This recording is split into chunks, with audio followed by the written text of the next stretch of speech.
toujours épaté. Je suis invité à Charleroi, j'aime beaucoup venir. Et puis je me dis, ce coup-ci, ils ne m'inviteront plus. Puis ça y est, c'est reparti.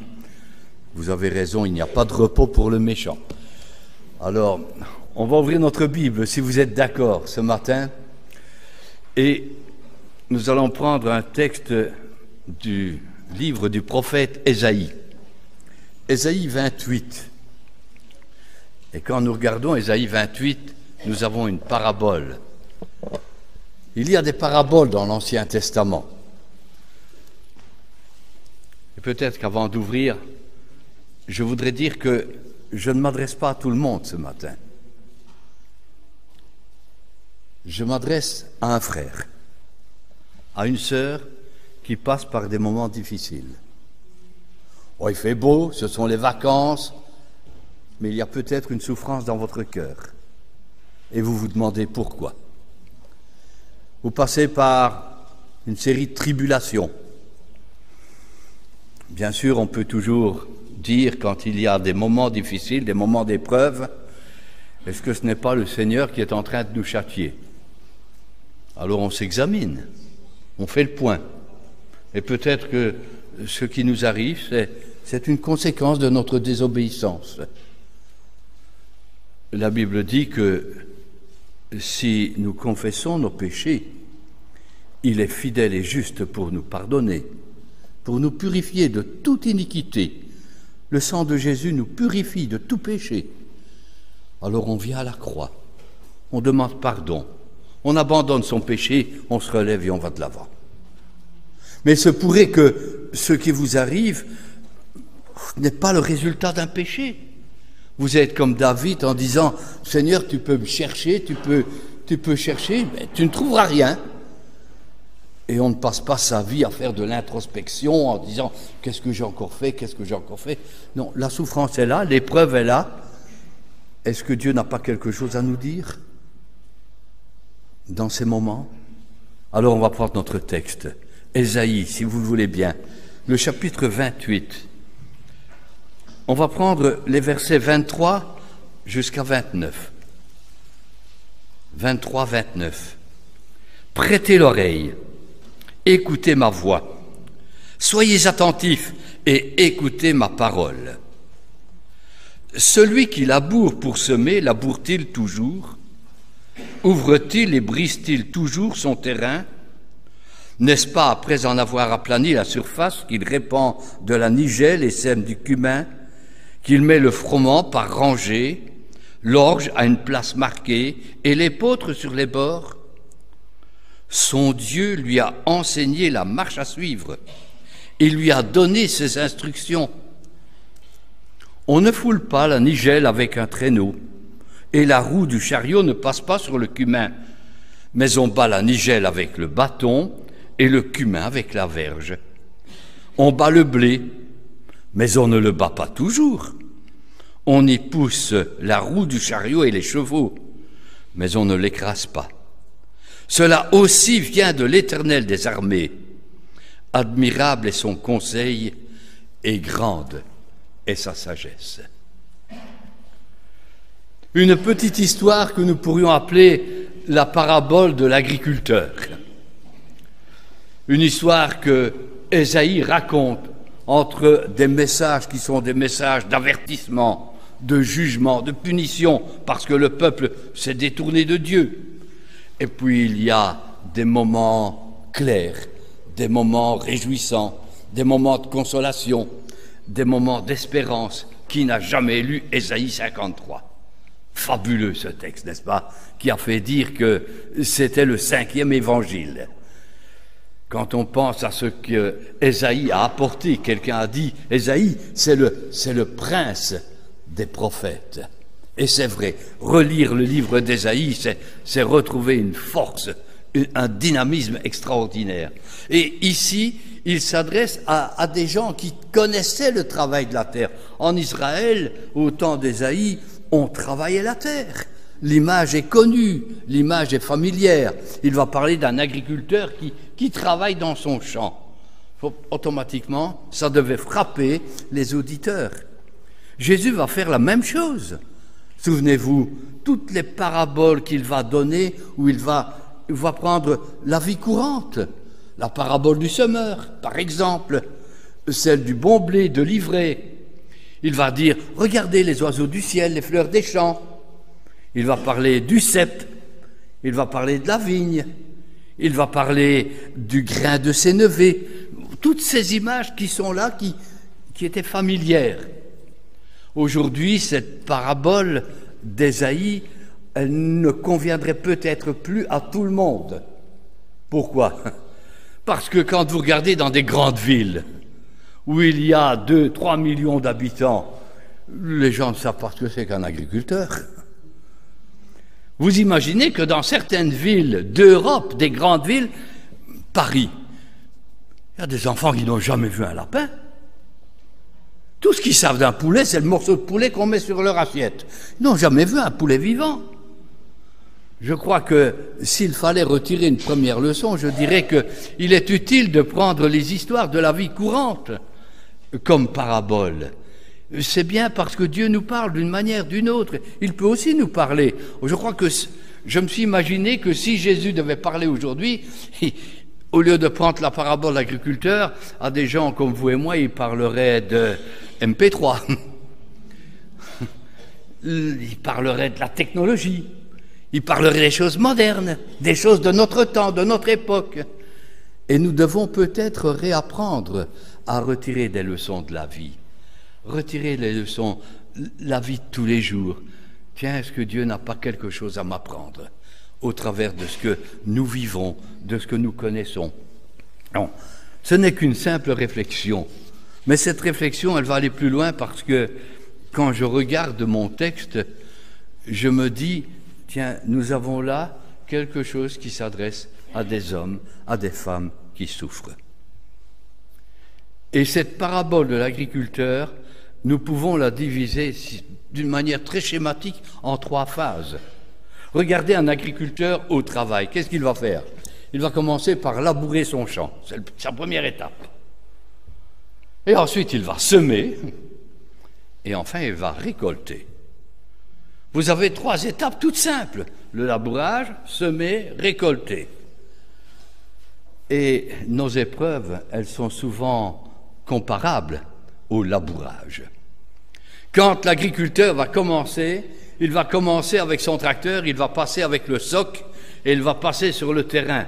Si la terre pouvait crier quand le soc passe, elle hurlerait. Vous imaginez le cri, la souffrance de la terre quand on lui met le soc, quand il faut commencer à labourer, quand vous travaillez dans votre jardin avec la bêche. Si la terre pouvait parler quand vous lui donnez le coup de bêche, n'est-ce pas? Elle hurlerait aussi.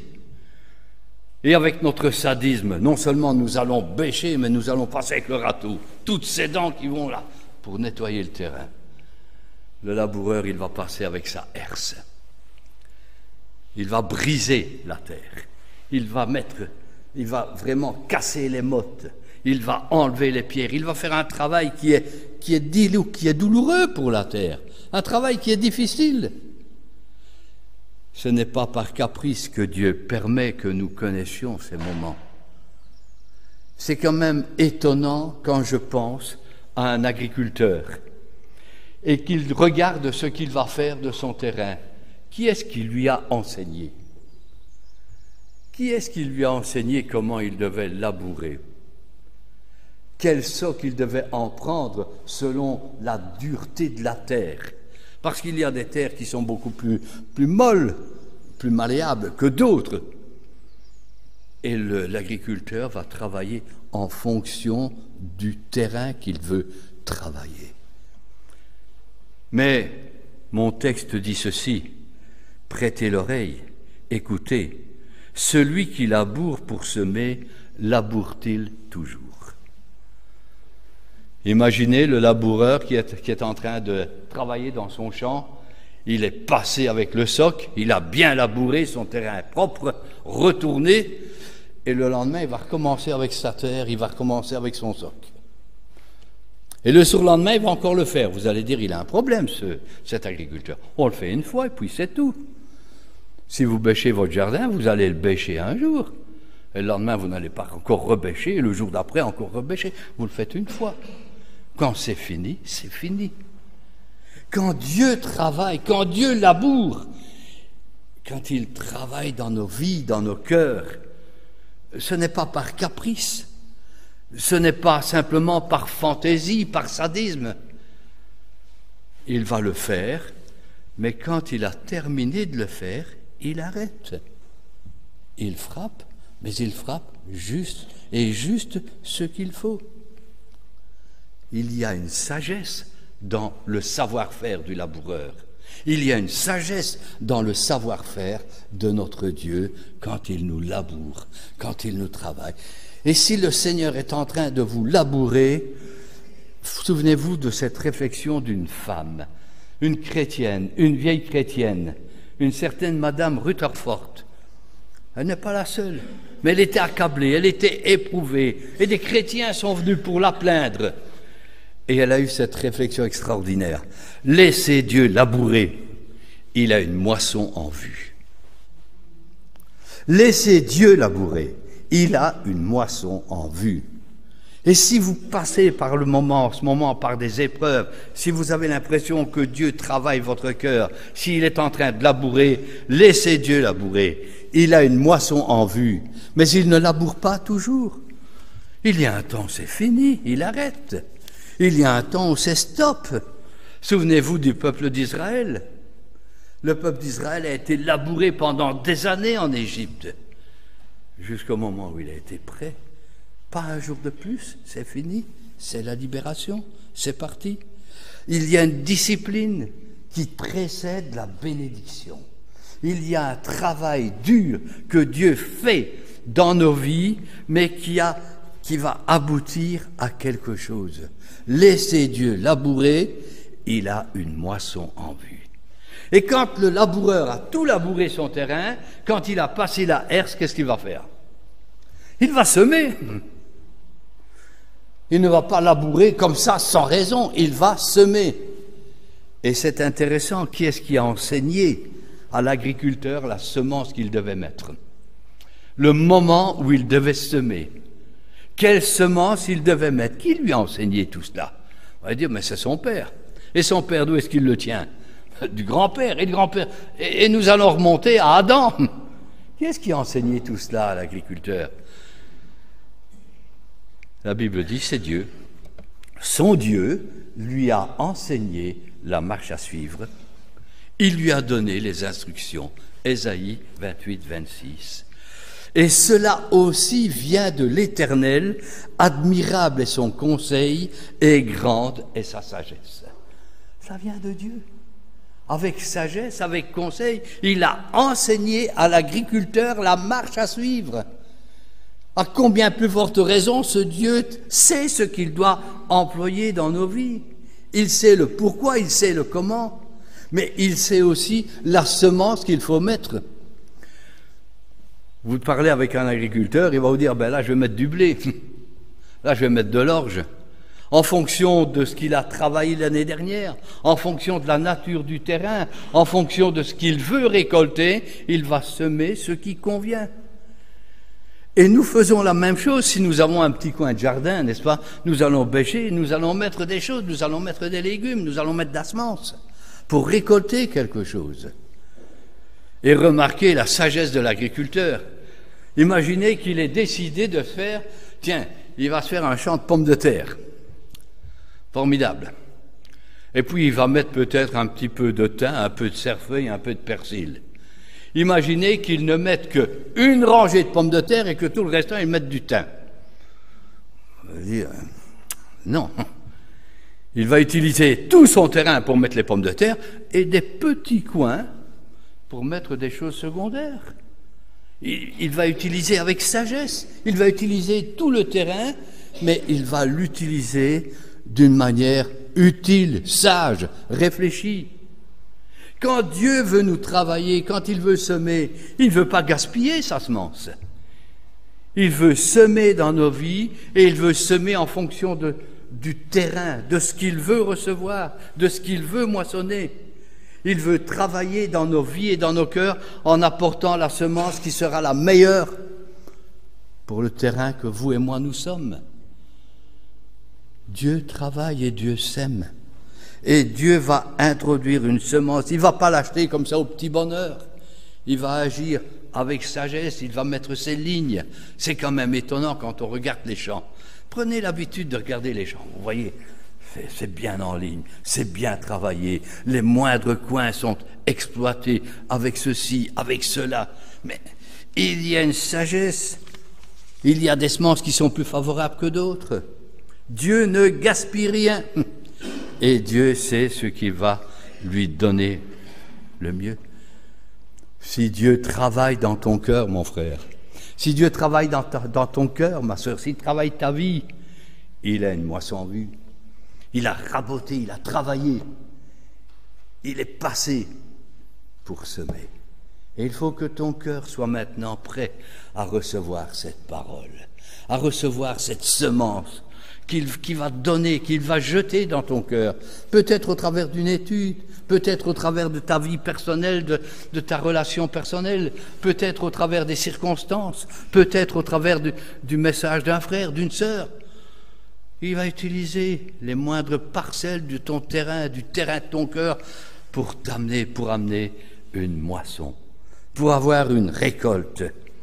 Et ensuite vient le troisième temps, c'est le temps de la moisson. Et là, on va commencer à couper. On va moissonner. Mais on ne peut moissonner que ce qu'on a semé. Vous connaissez le dicton, celui qui sème le vent récolte la tempête. C'est bizarre, n'est-ce pas? Si nous ne semons pas, nous ne nous attendons pas à avoir une récolte. C'est tellement logique. Et si vous ne semez pas dans votre terrain, qu'est-ce qu'il va y avoir? Des mauvaises herbes. En wallon, on dit des criots. Il y aura les mauvaises herbes. Ça va pousser les orties, les chardons et tout ce que vous voulez. Pourquoi est-ce que dans ma vie, il y a tellement de mauvaises choses? Parce qu'il n'y avait rien dans le terrain. Mais enlevez ce qui est mauvais, mettez une bonne semence pour qu'il y ait une récolte. Et alors, lorsque le résultat arrive, on se dit, ouf, ça y est, c'est fini. Eh bien, non. Quand on va récolter le blé, qu'est-ce qu'on va faire? On va le battre. On va le battre pour retirer l'épi. On va le séparer de la balle. On va le séparer de toutes ces peaux qui sont mauvaises. Et pour ça, il va falloir battre. Il va falloir travailler. Ésaïe n'avait jamais été à la foire de Libramont. Il ne savait pas du tout ce que c'était qu'une foire agricole. Mais il s'y connaissait en terrain. Et il savait très bien qu'un agriculteur ne va pas traiter tel résultat, tel plan ou tel plan. Là, il va utiliser le bâton. Là, il va utiliser le chariot. Là, il va utiliser le traîneau. Il va travailler. Il va battre le blé. Et pour battre le blé, il y avait un instrument, c'était un bâton que les Romains ont appelé tribulum. Et ce qui a donné en français? Tribulation. Tiens. La tribulation, c'est quand on bat avec le tribulum. C'est quand on est en train d'affiner le blé, d'affiner, de le nettoyer, de l'épurer, pour que ce blé puisse passer et être moulu et devenir du pain, pour que ce blé puisse produire quelque chose, pour que l'épeautre puisse produire quelque chose. Et on ne va pas traiter l'épeautre comme le blé, on ne va pas traiter l'orge comme l'épeautre. Et ainsi, il y a les plantes secondaires, les plantes aromatiques, la nigelle, le cumin. On va utiliser un bâton différent, moins fort. Je me suis imaginé, en relisant ce texte, je pensais à Ruth, quand elle avait été glanée, et qu'elle est revenue avec son sac de blé, et qu'elle a dû battre le blé, qu'elle a dû le battre.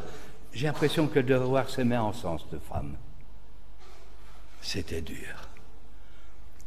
Elle devait avoir ses mains en sang, d'avoir battu le blé. C'était pas facile. C'était pas facile pour l'agriculteur. Aujourd'hui, nous avons des technologies, mais malgré les technologies, tel agriculteur sait très bien qu'il ne va pas utiliser telle semence ou telle semence, telle méthode ou telle méthode. Il sait comment cela va arriver. Le but, c'est de séparer, c'est de purifier, c'est de préserver, c'est de pouvoir ensuite avoir un résultat. Et le résultat, c'est la fin de la discipline. Quand on a battu le blé, c'est fini, on arrête. Quand Dieu a eu le résultat qu'il voulait dans notre vie, il arrête. Quand il nous travaille, il produit des choses et on se dit, mais je marche avec le Seigneur et puis je suis battu. Mais tant mieux, il est en train de nettoyer. Tant mieux, il est en train d'épurer, il est en train de préparer ce qu'il faut. Et il le fait parce qu'il a un but. Quels sont les buts que poursuit l'agriculteur? Quels sont les buts que Dieu poursuit quand il permet les épreuves? Vous allez me dire, oui, c'est qu'il y ait du résultat. C'est qu'il y ait des séparations, une purification, oui. Parce que le but de Dieu, c'est de vous montrer combien vous êtes important entre ses mains. Vous êtes important. Et vous êtes plus important dans ce que vous êtes que dans ce que vous faites. Nous mettons souvent l'accent sur le verbe faire. Il faut faire, il faut faire, il faut faire. Il faut être. Ce que nous sommes aux yeux du Seigneur est plus important que ce que nous faisons. Et si nous sommes bien, ce que nous ferons sera bien. Et le but que le Seigneur poursuit, c'est que vous et moi, nous soyons semblables à Jésus-Christ. Dieu a une ambition formidable pour vous. Pas que vous ayez 3 pensions, 3 salaires, que vous ayez une position sociale formidable. L'ambition de Dieu pour vous, c'est que vous soyez semblables, c'est que nous soyons semblables à son Fils Jésus-Christ, le bien-aimé. Celui-ci est mon Fils bien-aimé. Et il veut que nous soyons semblables à Christ. Et c'est pour ça qu'il nous travaille. C'est pour ça qu'il sème. C'est pour ça qu'il moissonne. C'est pour ça qu'il laboure. Il y a une ambition dans le cœur de Dieu. Il veut que toi et moi, nous ressemblions à son Fils. Être semblable à Jésus. C'est l'ambition de Dieu. Mais il y a une autre raison. L'autre raison, c'est que nous soyons dans la reconnaissance. Souvent, nous plaignons. Comment ça va avec le Seigneur? Bon, Seigneur, pour le moment, je n'ai pas l'impression qu'il m'aime. Et parfois, vous vous dites, je me suis levé du pied gauche. Entre nous soit dit, si vous vous êtes habitué à vous lever du pied gauche, c'est idiot, vous aviez le choix. Vous pouviez vous lever du pied droit, hein? C'est logique. Mais on a tellement l'impression que tout nous tombe dessus, alors on murmure, on se plaint, on doute, alors que ça devrait être, Seigneur, mais tu t'occupes de moi, eh bien je veux te laisser faire. Je veux te faire confiance. Je veux être disponible pour que ma vie produise quelque chose pour toi. Ah ben mes amis, quand on transforme en reconnaissance et en louange nos plaintes et nos murmures, mais on va de l'avant. On va de l'avant. On sait que Dieu nous aime. On sait que Dieu travaille plus que l'agriculteur ne va travailler son terrain. Et Dieu qui a donné la marche à suivre, qui a donné ses instructions à l'agriculteur, il sait très bien ce qu'il faut faire. Admirable est son conseil, grande est sa sagesse. On lui fait confiance. Tu es sage, toi tu le sais. Tu sais pourquoi, tu sais comment. Et puis quand c'est fini, il laboure pas, il arrête. Quand c'est fini de battre le blé, ben il arrête. Lorsque Dieu parlait à son peuple au travers du prophète Osée, c'est assez marrant quand on regarde, il dit ceci: Israël est un gâteau qui n'a pas été retourné. C'est l'image que Osée emploie pour parler d'Israël. Alors, vous imaginez un gâteau, vous faites l'expérience cet après-midi, n'est-ce pas? Vous faites cuire un gâteau, mais vous ne le faites cuire qu'à moitié. Et tout le bas est bien cuit. Au-dessus, c'est de la pâte. Vous allez le manger? Vous allez prendre le gâteau et vous allez le retourner dans le four. Vous allez le mettre pour qu'il soit cuit des deux côtés. Et peut-être qu'en ce moment, Dieu a déjà travaillé dans votre vie. Il va vous retourner pour que vous soyez un gâteau cuit à point. Un bon gâteau et pas un gâteau à moitié cuit ou à moitié cru. Laissez Dieu travailler, il a une moisson en vue, faites-lui confiance. Et puis il y a une autre raison, c'est au moins que vous puissiez servir le prochain. Pourquoi est-ce que Dieu permet que je sois ainsi éprouvé? Vous savez, quand on bat le blé, c'est pourquoi. Imaginez le blé, vient de le couper et on va le battre. Et puis quand il a été bien battu, vous avez entendu le blé crier quand on le battait? Alors maintenant, on va aller le mettre et on va aller l'écraser pour en faire de la farine. Vous entendez le blé qui est écrasé pour qu'il devienne farine? Et quand il a été devenu farine, ce blé, on va le prendre et on va le pétrir. Si le blé pouvait parler à ce moment-là, quand on est en train de le pétrir, de le retourner, et comble de sadisme, on va le mettre au four pour en faire un pain qu'on va pouvoir partager, un pain qui va nourrir, un pain qui va servir. Jésus est le blé qui a été semé en terre, c'est lui qui l'a dit. Mais il a dit, je suis le pain de vie. Souvenez-vous des souffrances par lesquelles il a dû passer pour devenir le pain, lui qui était le blé. Quand nous allons participer à la table du Seigneur tout à l'heure, vous allez penser au pain qui était du blé et qui a été tellement travaillé pour devenir du pain. Vous allez penser aux raisins qu'on a été cueillir, qu'on a écrasés pour qu'ils deviennent le jus de raisin, le vin. Ah, si la terre pouvait parler, si la terre pouvait crier, elle nous donnerait encore des leçons et elle dirait, c'est dans le but de nourrir les autres. Jésus, pain de vie, a été broyé pour nous. Ésaïe 53. Et si Dieu permet que vous soyez pétris, écrasés, travaillés, il y a une bénédiction pour quelqu'un. Il y a une bénédiction pour vous, mais il y a quelque chose pour l'autre, pour votre frère, pour votre sœur, pour un ami, pour un voisin, que sais-je. Et puis plus tard, vous allez découvrir, et je pense que c'est une des raisons aussi, c'est que ça va nous préparer pour la vraie vie. Aujourd'hui, c'est la croix. Aujourd'hui, c'est la souffrance. Aujourd'hui, c'est la persécution. Mais plus tard, ce sera la couronne. Plus tard, ce sera le repos. Plus tard, il n'y aura plus ni deuil, ni larmes, ni souffrance. Nous sommes maintenant pétris, travaillés. Mais ayez une perspective éternelle. Regardez plus loin. Regardez, pensez à ce moment où vous serez avec le Seigneur et où il essuiera toute larme de vos yeux. Où il vous dira, vous vous dites, Seigneur, pourquoi? Et à ce moment-là, vous direz, parce que ce sera changé. Parce que nous avons une espérance.